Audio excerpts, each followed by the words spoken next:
금주 한 주간 동안에 묵상 중에 다시금 주목하는 것이 있습니다. 우리 화면을 좀 잠깐 보겠습니다.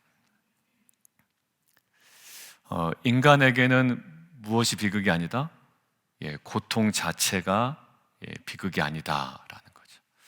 오히려 무엇이 비극이냐면 고통 속에서도 돌이키지 못하는 것이 진정한 비극이다라는 거죠.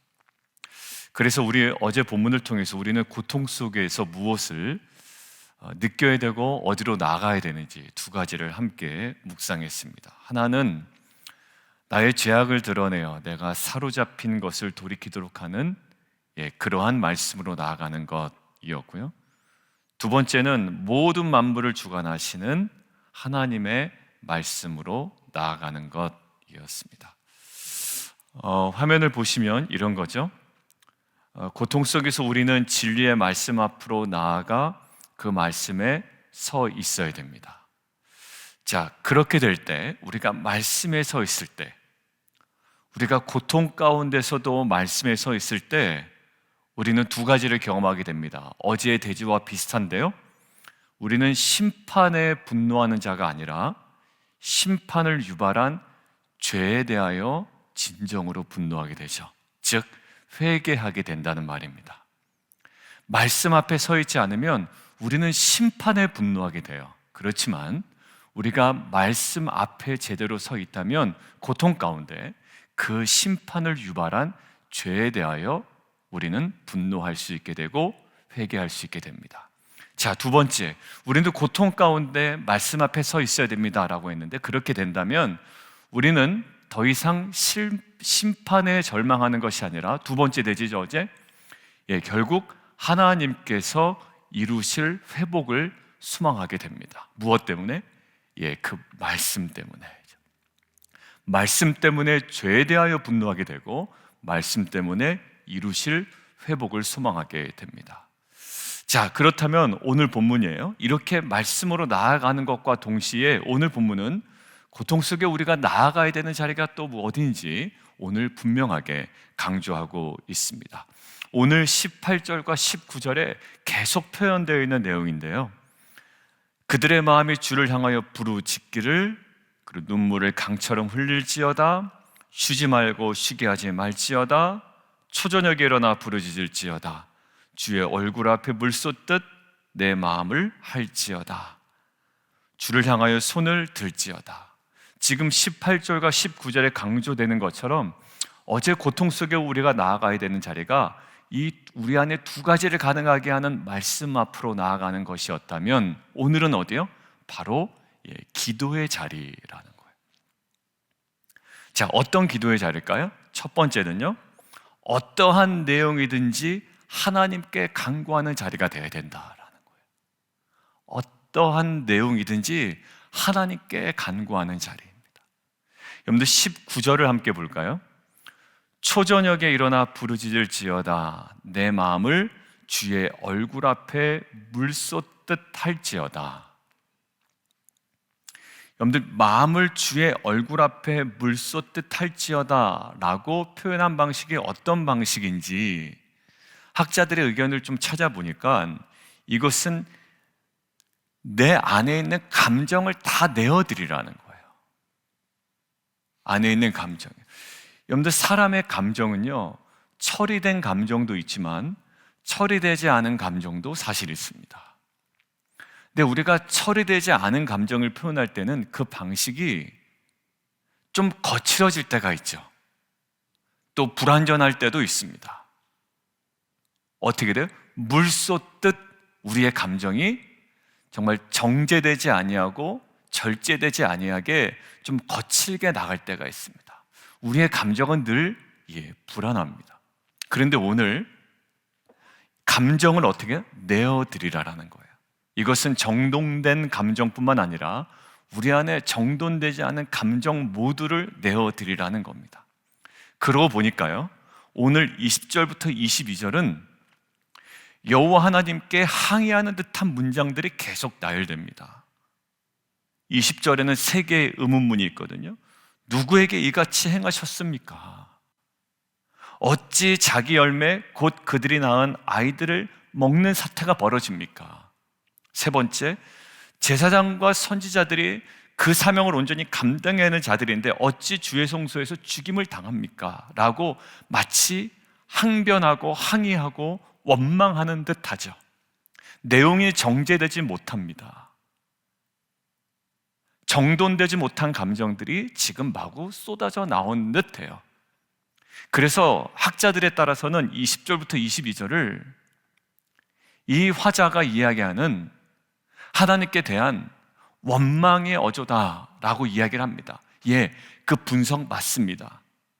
원망의 어조이나 우리가 오늘 주목하고자 하는 것은 뭐냐면 20절 맨 앞에 시작되는 표현이에요. 뭐라고 되어 있나요? 여호와여 보시옵소서라는 것. 분명한 것이 있죠? 여호와께 온전히 향하고 있다라는 거예요. 내용에는 불완전이 있고 정돈되지 않은 감정이 여전히 노출되어 있지만 이에게 분명한 것이 하나 있습니다. 예, 여호와께 온전히 그의 마음이 다 향하고 있다라는 거예요. 제가 한국에 가보니까요, 참 친절하더라고요. 동사무소, 요새는 동사무소라고 하지 않던데 동사무소에 가면 담당자들도 참 친절하고 제가 모르는 것들을 물어보면 하나하나 이렇게 안내를 해주더라고요. 여러분들, 그럼에도 불구하고 우리가 어디 가서 무엇인가를 물어볼 때 누구를 찾는 일이 굉장히 중요하냐면 그 일의 담당자를 찾는 것이 매우 중요합니다. 실수하는 것이 있죠. 담당자도 아닌데 내가 하소연을 막 해요. 그러면 그 담당자가 아닌 사람의 얼굴 표정이 어떤지 아세요? 저 사람 이야기가 끝날 때까지만 기다리는 겁니다. 나는 담당자가 아니고 담당자를 연결해 주겠습니다라는 이야기를 하려고 계속 기다리는 거예요. 그러니까 우리는 모르니까 막 나의 하소연을 하는 겁니다. 왜 이게 이렇게 빨리 안 됩니까? 라고 하지만 이 사람은 권한이 없어요. 그리고 마지막에 그 사람이 한마디 하죠. 고객님 혹은 제가 이것들을 해결할 수 있는 담당자를 좀 연결시켜 드리겠습니다 라고 이야기를 합니다. 그리고 우리는 그 담당자를 찾아가서 또 반복된 이야기를 하죠. 근데 희한하죠? 아까 동일한 얘기를 했을 때는 해결이 안 됐던 이야기가 똑같은 동일한 이야기를 하는데 내용이 달라지지 않았습니다. 마치 녹음기를 다시 재생하는 듯하게 똑같은 내용을 전달하는데 이 사람 앞에서는 해결이 되더란 말이에요. 여러분들, 어떠한 내용보다 더 중요한 것은 누구에게 향하고 있느냐라는 거예요. 지금 우리에게 정돈되지 않은 감정이 있을 수 있습니다. 우리 안에 뭐가 맞는지도 모르고 무엇이 우선인지도 모르고 내 안에 아쉬운 마음과 또 안타까운 마음과 후회되는 마음과 여러 가지 정말로 정돈되지 않은 너의 감정이 있을 수가 있죠.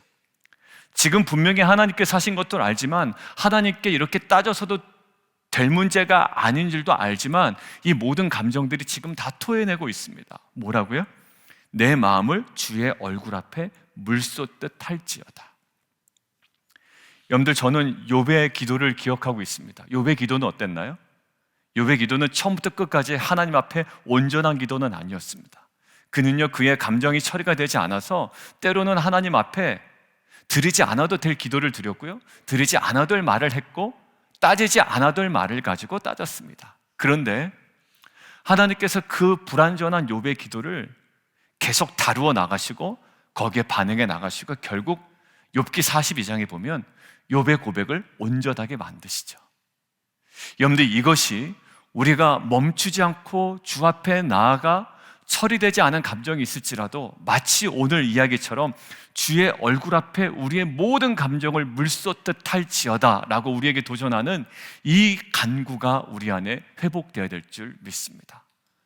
우리의 기도가 불완전하다면 하나님께서는 우리의 기도를 온전하게 하실 것이고, 우리의 감정이 처리되지 않았다면 그 간절한 기도 가운데, 눈물의 기도 가운데 우리의 감정마저도 하나님께서는 다루어 가시고 또 온전히 회복시키실 줄 믿습니다. 저희 매형이 이야기하더라고요. 눈물이 많아졌대요, 저희 누님이. 그러면서 하는 말이, 그런데 처남, 사람은 울어야 돼. 울면서 회복되는 게 있거든. 근데 그 이야기가 저는 완전히 동감이 되었습니다. 울며 하나님 앞에 나아갈 때 그 즉각적인 응답이 아니라도 그 기도 자체로 말미암아 내 안에 하나님께서 다루시는 부분이 너무나도 많음을 우리는 알 수가 있습니다. 어떤 내용인지 우리가 내용 전동하기 전에 정돈되지 않은 마음조차도 우리가 끌어안고 주 앞에 나아가 간구할 때 주님께서 우리를 다루시고 또 회복시키시는 은혜를 누리는 저 여러분 되기를 주님의 이름으로 축원드립니다. 자, 두 번째는요, 반복적으로 혼신을 다해 기도하는 자리입니다. 기도는 했다 안 했다 이거 참 안 좋은 것 같아요. 기도는 날마다, 그래서 뭐라 하죠? 항상 기뻐하고 어떻게 기도하라고 합니까? 성경에 쉬지 말고 기도하라라는 거. 기도의 핵심은 쉬지 말고 기도하는 것 같아요. 오늘도 본문에서 이렇게 이야기합니다. 스스로 쉬지 말아라. 그리고 내 눈동자를 쉬게 하지 말아라. 그리고 19절 어디에? 초저녁에 일어나 부르짖을지어다. 여러분들 좀 특이하지 않으세요? 새벽에 간구하라는 소리는 성경에 참 많아요. 그런데 초저녁에 일어나 부르짖으래요. 여러분들 초저녁은 어떤 시간일까요?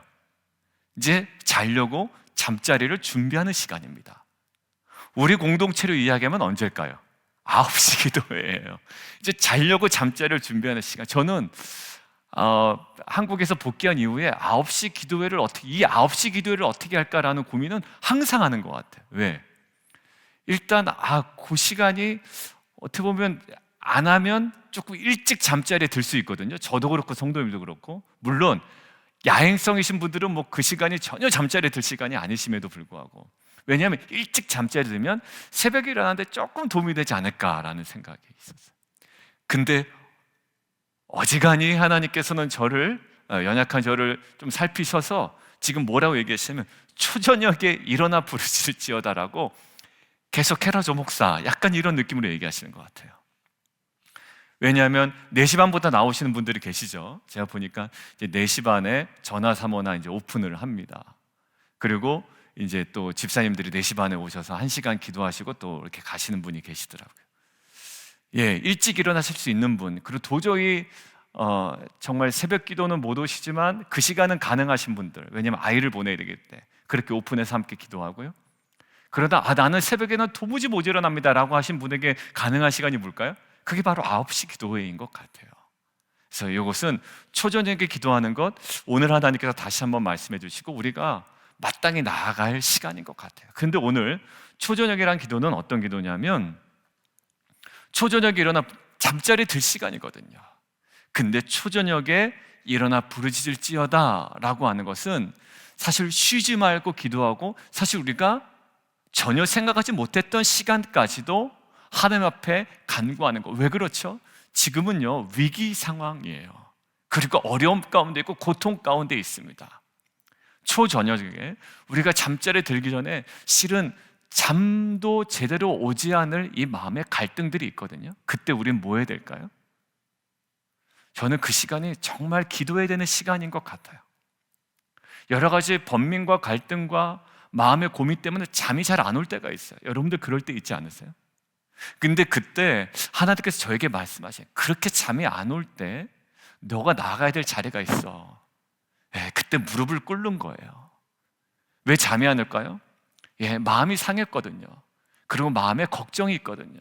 그리고 너무나 큰 아쉬움이 있거든요. 그리고 내 안에 정말 절망이 있거든요. 근데 하나님께서 저를 기도의 자리로 초청하시는 거예요. 시차가 안 맞아서 잠이 오는 것이 아니라 뭔가 잠이 안 올 때 조 목사도 그때 거기를 기도의 자리로 삼아야 되지 않겠냐라는 거예요. 그리고 오늘 학자들이 이것들을 분석하는데 이렇게 얘기해요. 오늘 5가지의 명령과 2가지의 금지가 있대요. 하나는 흘릴지어다, 그 다음에 일어나 부르짖을지어다, 물 쏟듯 할지어다, 손을 들지어다. 5개의 명령이 있다고 그러고요. 2번의 금지가 있대요. 쉬지 말고 쉬게 하지 말지어다. 이 2개들을 합하면 뭐죠? 5 플러스 2가 7이잖아요. 그래서 어떤 학자는 이 7이 완전한 7을 생각나게 한다는 거예요. 5개의 명령과 5개의 금지인데 7이잖아요. 근데 결국 이것이 의미하는 내용도 그렇지만 이 7이라는 의미에서 의미하는 강조하는 것이 뭐냐면 이렇게 돼 있어요. 혼신을 다하라는 뜻이에요. 맞아요. 우리가 고통 가운데 정말 혼신을 다해야 될 것은요, 어떤 내용인지보다 더 중요한 건 누구다? 하나님께 향하는 것이라고 그랬잖아요. 그게 하나님께 향하지 않으면 똑같은 내용으로 사람에게 향하면 불평하는 자밖에 되지 않습니다.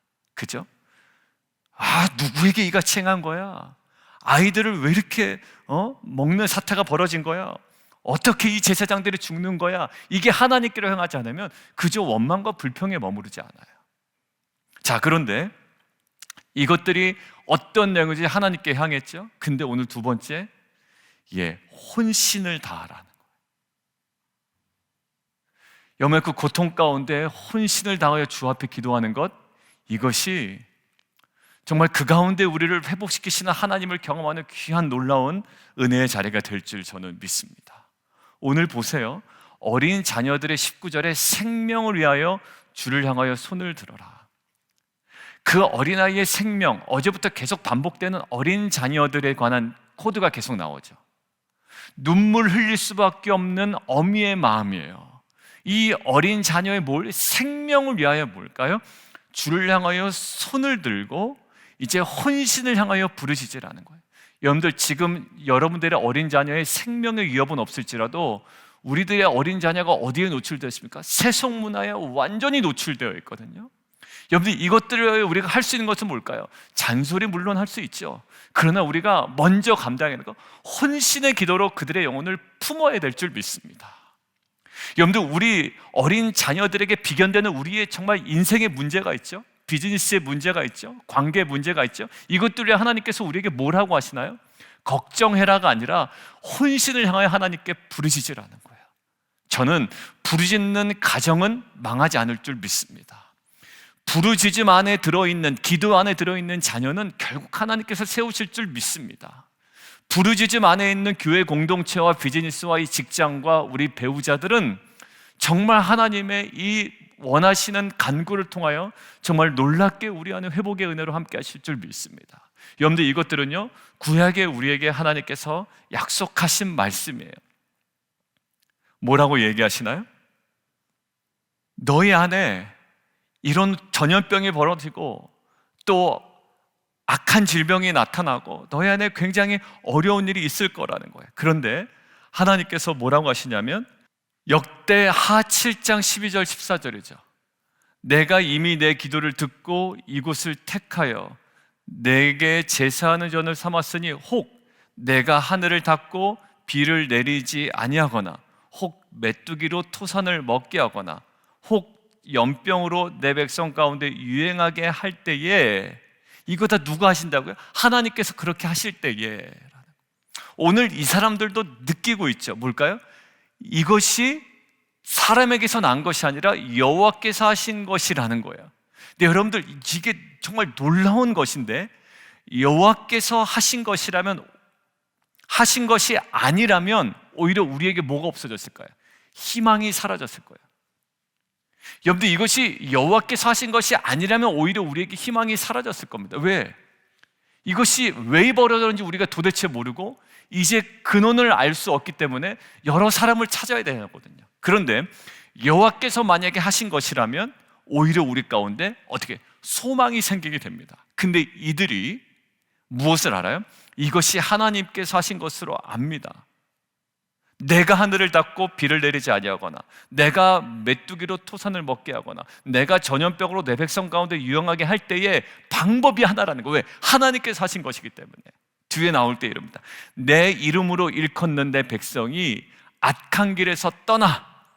어제 첫 번째 말씀에 서 있을 때 회개하는 거죠. 악한 길에서 떠나 스스로 겸비하고, 뒤에 기도하여 내 얼굴을 구하면 이라는 거예요. 여러분들, 여기서도 빠지지 않습니다. 내가 회개했습니다로 끝나지 않아요. 끝까지 뭐라고요? 스스로 겸비하고 기도하여 내 얼굴을 구하면. 오늘 19절, 내 마음을 주의 얼굴 앞에 물 쏟듯 할지어다. 그러면 어떻게 된다고요? 내가 하늘에서 듣고 그 죄를 사하고 그 땅을 고칠지라. 여러분들 이 기도를 그렇게 듣기를 원하시는 것 같아요. 조 목사, 그 기도가 이런 기도야. 너가 스스로 겸비하고 악한 길에서 떠나고 기도하여 얼굴을 구하는 기도, 정돈되지 않은 감정이 있을지라도 하나님 앞에 온전히 쏟아내는 기도, 그리고 아까 우리가 함께 묵상한 것처럼 반복적으로 혼신을 다하여 초저녁에 잠자리에 들기 전에 그 자리까지 나아가는 그 기도, 이것들 통해서 어떻게 하신다고요? 우리를 회복시키시고 그 땅을 고치신다고 말씀하십니다. 사랑하는 성도 여러분, 어제와 연결돼서 우리는 고통 가운데 말씀의 자리로 나아갑니다. 그 말씀이 주는 유익 두 가지를 얘기했습니다. 그리고 오늘 하나님께서 계속 강조하십니다. 우리가 정말 눈물의 기도, 간구의 자리로 나아가야 될 줄 믿습니다.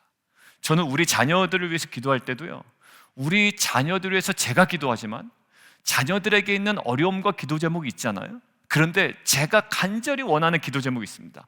우리의 자녀들이 자신의 기도 제목을 가지고 기도하는 자가 되기를 원하는 거예요. 여러분들, 부모가 기도하는 건 당연한 거고요. 더 간절히 원하는 건 저들이, 지금 두 명이 나와 있습니다만 저 두 명이, 그리고 지금 집에 있는 한 명이, 제가 물론 기도하지만 자신의 기도 제목을 끌어안고 하나님 앞에 눈물로 기도하는 거예요. 자, 그러면 괜찮습니다. 저는요, 이번에 그 장모님이 하신 말씀이 기억에 남아요. 조 목사, 저를 가끔 이렇게 조서방이라고 부르기도 하고 조 목사라고 부르기도 해요. 근데 조 목사라고 하더니 이렇게 돼요. 조 목사님이라고 불러요. 조 목사님, 내가 내 기도가 뭐가 이렇게 응답될지 모르겠는데 그냥 내가 간절히 부르짖을 때가 있어, 이렇게 얘기하더라고요. 그래서 내가 그 얘기를 듣고 이 말씀 묵상이 생각이 나더라고요. 내가 정말 어쩔 때는 간절히 부르짖을 때가 있어, 교회를 위해서, 교회 부흥하게 해달라고. 그래서 제가 감사해요 장모님, 감사해요 장모님, 그것으로 충분해요. 그러고 나서 이거 보니까 뭐예요? 부르짖고 쏟듯 하는 겁니다. 내용이 어떠하든 하나님께서 뭐예요? 우리의 마음을 받으시고 중심을 받으시고 그 땅을 고치시고 또 회복시키시고 응답하실 줄 믿습니다. 우리 함께 기도하겠습니다. 어제와 오늘 우리에게 말씀하신 거죠. 고통 가운데 원망하고 불평하는 것 다 할 수 있어요. 그런데 어제 우리에게 말씀하신 것, 말씀에 우리가 단단히 서 있는 겁니다. 그렇게 하면 심판에 분노하지 아니하고 심판을 유발한 죄에 대하여 분노하고 회개 자리로 나아갑니다. 그리고 심판에 절망하지 아니하고 이제는 말씀으로 행하실 하나님에 대하여 소망 가운데 우리가 나아갈 수 있죠. 그리고 그 모든 것들을 아우르는, 우리를 어느 자리로 지금 인도하십니까? 기도의 자리로 인도하십니다. 여러분들 기도의 자리로 초청합니다. 4시 반부터 교회 문 계속 열어둡니다. 여러분들 일찍 오셔서 기도하시고 새벽 예배도 함께 하지 못하시고 그냥 복귀하셔도 됩니다. 아니면 9시 기도에 여러분들 초청합니다. 함께 나오셔서 기도하십시오. 그리고 여러분들 어떠한 시간이 됐든지 여러분들의 마음을 쏟아놓을 수 있는 기도 자리로 나아가길 원합니다. 그리고 어때요? 반복적으로 혼신을 다하는 기도의 자리, 5번의 명령과 2번의 금지를 통해서 혼신을 다하라는 것, 쉬지 말고 쉬게 하지 말지어다. 그럴 때 우리에게 주시는 약속의 말씀이 있습니다. 너희가 스스로 겸비하면 어떻게 한다고요? 기도하여 내 얼굴을 구하면 하늘에서 듣고 그 죄를 사하고 그 땅을 고칠지라. 하나님, 이 말씀, 이 약속을 붙들고 기도의 간구 자리로 나아갑니다. 주님 응답하시고 만지시고 또 우리를 회복시키시며 하나님, 우리 공동체와 자녀와 이 모든 땅을 주님이 고쳐 주시옵소서. 우리 주님 이름 한번 부르고 함께 기도하며 나가도록 하겠습니다.